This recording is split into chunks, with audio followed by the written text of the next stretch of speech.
जय श्री कृष्णा। कल दिनांक 30 नवंबर 2020 को इस वर्ष का आखिरी चंद्र ग्रहण है। आज हम आपको यह चीज बताने जा रहे हैं कि जिस जातक की कुंडली में ग्रहण योग हो उसे किस चीज का, किस वस्तु का दान करना चाहिए। जातक का जन्म होने पर उसके माता पिता अच्छे विद्वान पंडित से कुंडली बनवाते हैं ताकि मालूम हो सके कि उस जन्म लेने वाले बच्चे के भाग्य में विधाता ने क्या क्या लिखा है। हर प्राणी अपना भाग्य साथ लेकर आता है। आप यदि यह पाते हैं कि आपकी कुंडली, आपके बच्चे की कुंडली या आपके किसी रिश्तेदार की कुंडली में चंद्रमा राहु या केतु के साथ बैठा हुआ है, दूसरे शब्दों में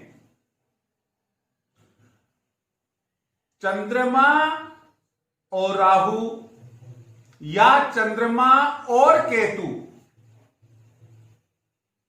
ये एक ही भाव यानी कि कुंडली के एक ही घर में बैठे हुए हैं, तो आपको यह किसी से पूछने की आवश्यकता नहीं है कि वे क्या योग बना रहे हैं। सीधी सी बात है कि ऐसी स्थिति ग्रहण योग की होती है। ग्रहण किसी भी हालत में शुभ नहीं हो सकता है,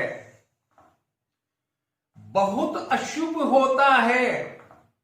कुछ विद्वानों का तो मानना यहां तक है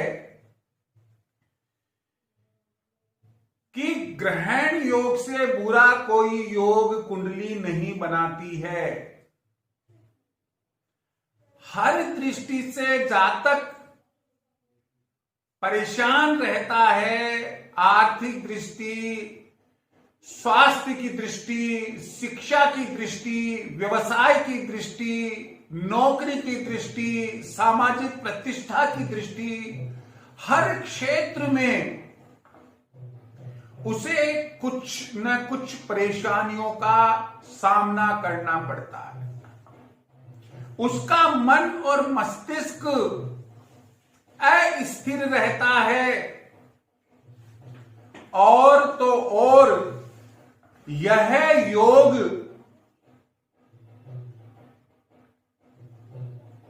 दांपत्य जीवन को भी बहुत बहुत बहुत प्रभावित करता है। ऐसी स्थिति में सवाल यह है कि अगर हमें समय रहते हुए अपने बच्चे की कुंडली की जानकारी हो जाती है, चाहे आप पंडित जी से दिखलाए और चाहे घर पर ये वीडियो देखने के साथ साथ आप उस बच्चे की, उस जातक की, अपने जीवन साथी की, अपने बुजुर्गवार जो परेशान हैं उनकी कुंडली खोलकर बैठ जाओ आप और उसमें देखो कहीं चंद्रमा के साथ राहु या केतु दोनों में से कोई एक है तो नहीं। यदि है तो मानकर चलना वह चंद्र ग्रहण योग यानी कि ग्रहण योग जो चंद्रमा से बना हुआ है और उसका मन मस्तिष्क कभी भी स्थिर नहीं रह सकता है।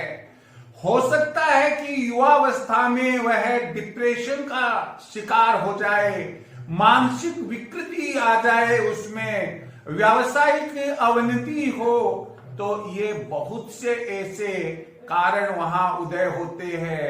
यहां एक और विशेष बात आपको बताने जा रहा हूं। अगर चंद्रमा के साथ सूर्य भी है और राहु है, ये युति बनती है तो ये और खतरनाक होती है।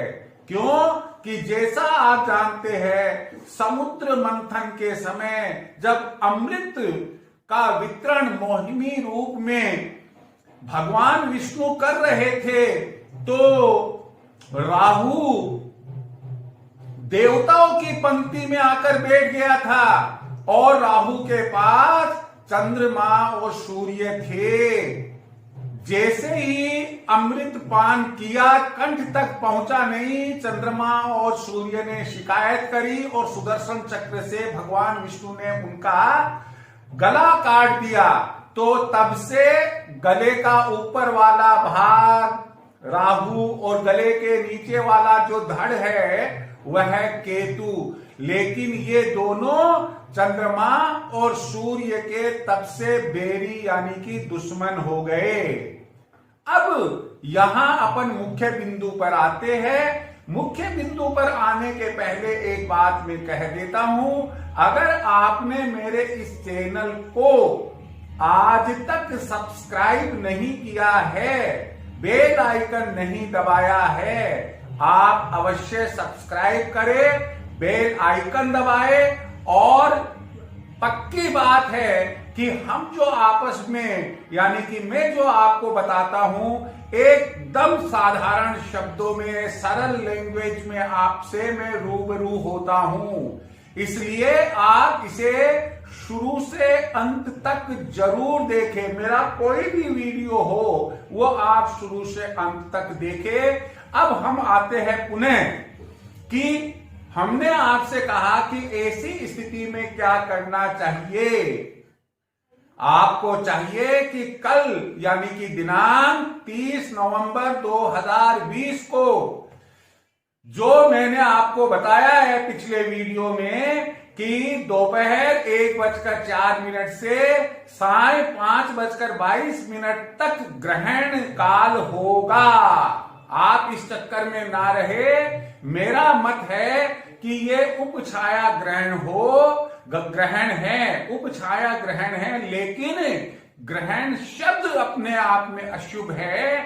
आप इस ग्रहण काल में उस जातक यानी कि आपका बच्चा है, आप खुद है, आपके जीवन साथी है, आपका कोई रिश्तेदार है जिसके ग्रहण योग है, चंद्रमा राहु या केतु के साथ बैठा हुआ है कुंडली में, आप उसके वजन के बराबर क्या करेंगे? दूध या चांदी या शक्कर या चावल आप इसका दान करेंगे।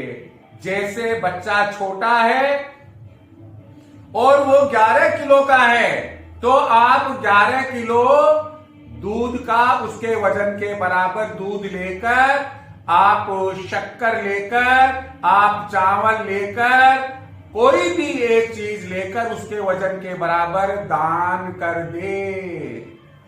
इससे जो ग्रहण योग का प्रभाव है जातक की कुंडली में कम हो जाएगा और उसकी जो मन स्थिति है उसमें सुधार शुरू होगा। यहां एक बात और आप ध्यान रखें, एक में दो बात बताऊंगा मैं आपको।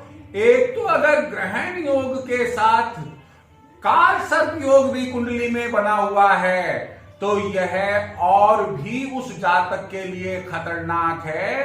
तो कल तो आप ग्रहण योग का उपाय करें और उसके बाद जो काल सर्प योग बना हुआ है, किसी अच्छे विद्वान पंडित से बात करके, किसी अच्छे तीर्थ स्थल पर जहां काल सर्प योग की पूजा करवाई जाती है, वहां जाकर आप काल सर्प योग की पूजा भी अवश्य करवाएं। अब दूसरा प्रश्न है कि ये दान किसे देना चाहिए। जहां तक मेरा मत है वह यह है कि जो स्वीपर होता है उसे आपको यह दान देना चाहिए। स्वीपर भी पुरुष स्वीपर होना चाहिए। जो रानी जी यानी जो मैत्राणी जी होते हैं उनको नहीं, आप मैत्राणी जी को कह दे कि वो अपने बेटे को या अपने पति को भेज दे, हम कल इतनी बजे ग्रहण काल जो 1:04 से 5:22 तक है, उस दरमियान उसके बीच में हम दान करेंगे। और उसे साफ बताइए कि हम इस वस्तु का दान करेंगे, इसलिए कर रहे हैं और आप हमें आशीर्वाद दीजिए कि ये ग्रहण हमारा उतर जाए, यानी कि जो दोष है वो दोष उतर जाए, कुंडली का दोष खत्म हो और जो अस्थिरता मन और मस्तिष्क में रहती है जातक के, उसमें कमी आ जाए। ये बात आप नोट करें और आपके अगर कोई कमेंट हो आप अवश्य दें।